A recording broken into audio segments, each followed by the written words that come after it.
Assalamualaikum warahmatullahi wabarakatuh. Selamat berjumpa kembali dengan kami di kanal YouTube 1001 Ide. Pada video kali ini kita akan membahas mata pelajaran Ilmu Pengetahuan Sosial kelas 8 halaman 194 sampai dengan 198 kurikulum Merdeka Belajar. Halaman ini termasuk ke dalam tema yang ketiga, yaitu nasionalisme dan jati diri bangsa. Sebelum lanjut pada video pembahasan, kami mengucapkan terima kasih atas dukungannya terhadap perkembangan channel ini, yaitu dengan menekan tombol subscribe dan mengaktifkan tombol notifikasinya untuk mendapatkan informasi terbaru dari channel ini. Silakan buka bukunya dan perhatikan pada halaman 194 pada bagian lembar aktivitas 17, aktivitas kelompok. Nomor 1, buatlah kelompok secara berpasangan, yaitu 2 orang. Setelah mempelajari materi lembaga keuangan bank, terdapat beberapa materi yang perlu dipelajari lebih lanjut. Lengkapilah tabel berikut ini dengan mencari informasi dari berbagai sumber. Yang pertama, materinya adalah bank sentral. Pengertiannya adalah bank sentral adalah sebuah instansi yang bertanggung jawab atas kebijakan moneter di wilayah negara tersebut. Bank sentral berusaha untuk menjaga stabilitas nilai mata uang, stabilitas sektor perbankan, dan sistem finansial secara keseluruhan. Contohnya di Indonesia itu adalah Bank Indonesia. Yang kedua, Bank Perkreditan Rakyat atau BPR.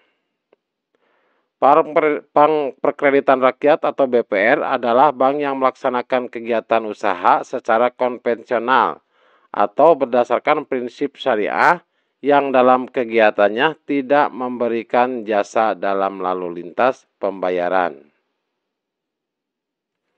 Contohnya adalah BPR Arta Mitra Kencana atau BPR Karya Jatnika Sadaya atau BPRKS. Selanjutnya yang ketiga, Bank Umum. Bank Umum merupakan bagian dari perbankan nasional yang memiliki fungsi utama sebagai penghimpun dan penyalur dana masyarakat serta pemberi jasa dalam lalu lintas pembayaran. Contohnya adalah BCA atau Bank Sentral Asia, OCBC NISP, Bank Mandiri, dan BRI atau Bank Rakyat Indonesia. Selanjutnya yang keempat adalah Bank Umum milik negara. Bank Umum milik negara merupakan bank yang seluruh modalnya berasal dari kekayaan negara yang dipisahkan dan pendiriannya di bawah undang-undang tersendiri. Contohnya adalah BNI, BRI, Bank Mandiri. Selanjutnya yang kelima, Bank Umum milik swasta nasional. Bank Umum milik swasta nasional merupakan bank yang sebagian besar sahamnya dimiliki oleh swasta nasional, serta akte pendiriannya pun didirikan oleh swasta. Pembagian keuntungannya juga untuk swasta nasional. Contohnya adalah BCA, Bank Niaga, atau Bank Mega. Selanjutnya adalah nomor 6, yaitu Bank Umum milik swasta asing. Bank Umum milik swasta asing merupakan gabungan dari bank swasta dengan bank di luar negeri yang beroperasi atau menjalankan usaha perbankan di Indonesia. Dari segi akte pendirian dan kepemilikan sahamnya itu diatur antara pihak swasta dan asing. Contohnya adalah Bank Tokyo atau juga Des Bank. Soal nomor 7. Bank Umum milik campuran. Bank Umum milik campuran merupakan seluruh sahamnya berada di tangan pihak warga negara Indonesia dan warga negara asing. Pemilik saham yang mendominasi adalah warga negara Indonesia. Contohnya adalah Bank ANZ Indonesia ataupun juga Bank DBS Indonesia.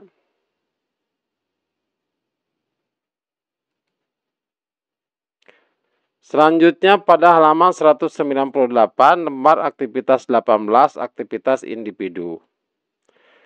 Untuk memahami materi koperasi lebih lanjut, carilah informasi tambahan dari buku atau media internet. Yang pertama, carilah materi tentang yang berkaitan dengan koperasi, yaitu A. Tujuan koperasi, B. Prinsip koperasi, C. Jenis dan contoh koperasi, D. Bagaimana pengaruh adanya koperasi bagi kelangsungan hidup masyarakat. 2. Catat hasil pekerjaanmu di lembar kerja. Dan yang ketiga, tukarkan hasil pekerjaanmu dengan teman sebangkumu, mintalah masukan dan bimbingan guru. Kita bahas satu persatu. Yang pertama adalah tujuan koperasi. Tujuan koperasi adalah memajukan kesejahteraan anggota pada khususnya dan masyarakat pada umumnya, serta ikut membangun tatanan perekonomian nasional dalam rangka mewujudkan masyarakat yang maju, adil, dan makmur berlandaskan Pancasila dan Undang-Undang Dasar 1945.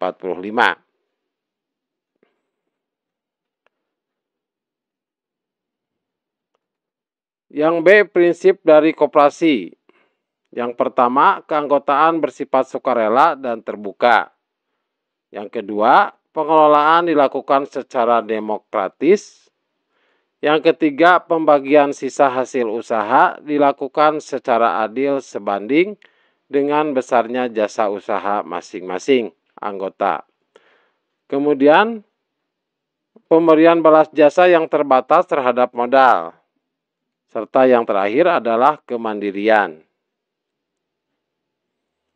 Selanjutnya yang C. Jenis dan contoh koperasi. Yang A, koperasi produsen. Ini contohnya adalah koperasi tahu tempe. Kemudian yang B, koperasi simpan pinjam. Contohnya adalah koperasi unit desa. Kemudian yang C, yaitu koperasi konsumen. Contohnya adalah koperasi yang menjual alat tulis. Kemudian yang D, koperasi jasa. Contohnya adalah koperasi jasa angkutan. Yang E, koperasi serba usaha. Contohnya adalah koperasi sekolah. Selanjutnya juga jenis dan contoh koperasi.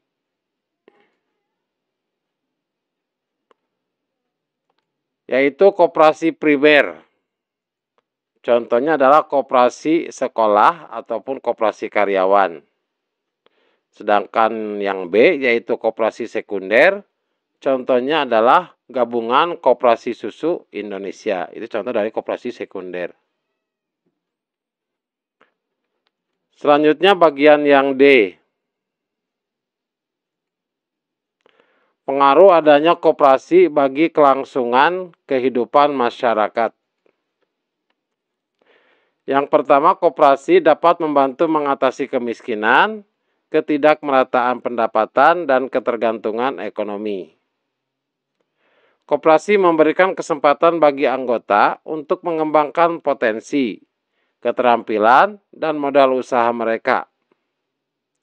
Koperasi juga memberikan pelayanan, fasilitas, dan bantuan kepada anggota yang membutuhkan. Kemudian pengaruh yang kedua adalah koperasi dapat memperkuat perekonomian rakyat dan nasional. Koperasi berperan aktif dalam meningkatkan kualitas kehidupan manusia dan masyarakat. Koperasi juga berkontribusi positif terhadap pertumbuhan ekonomi, penciptaan lapangan kerja, dan pemberdayaan masyarakat. Koperasi merupakan salah satu urat nadi perekonomian bangsa yang harus dikembangkan bersama usaha lainnya. Pengaruh yang ketiga adalah koperasi dapat menciptakan solidaritas, gotong royong, dan kemandirian. Koperasi didirikan berdasarkan prinsip-prinsip koperasi yang mengedepankan kerjasama, keadilan, dan kesejahteraan bersama. Koperasi mengajarkan anggota untuk saling membantu, menghargai, dan bertanggung jawab. Koperasi juga mendorong anggota untuk berinovasi, berkreasi, dan mandiri dalam mengelola usaha.